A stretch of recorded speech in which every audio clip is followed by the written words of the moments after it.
Dans la famille d'Aria, 8 ans, et Eléa, 4 ans, les jeux s'enchaînent avec leur nounou pour occuper leur journée. Une semaine sans école, c'est 2 fois plus d'heures de travail pour Pascaline Lambert, qui intervient chez 5 autres parents d'élèves. Tous les jours, du lundi au dimanche, je travaille. Donc de 6h30 quand je commence ici, jusqu'à 22h, l'heure la plus tard. Et en temps normal, c'était comment ? De 6h30, 7h du matin, jusqu'à 17h l'après-midi, avec 2 jours où je ne travaillais pas. Cadence de travail inhabituelle également dans cette agence spécialisée dans les sorties périscolaires.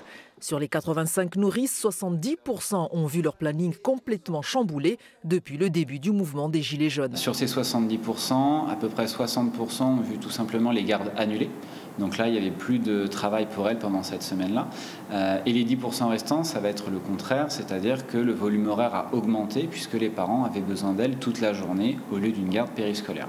Des parents d'élèves souvent contraints de choisir entre aller travailler au risque de se retrouver bloqués dans les barrages ou alors rester à la maison pour garder eux-mêmes leurs enfants, toutes les écoles et les crèches étant fermées. On ne peut pas reprocher à un parent donc de ne pas être en mesure de se rendre à son lieu de travail, c'est un cas de force majeure. Et là-dessus, j'en appelle aux employeurs d'éviter de sanctionner le parent. Appel aussi à l'éducation nationale de penser à l'après-manifestation avec la mise en place de mesures de rattrapage des cours, surtout en faveur des élèves en difficulté.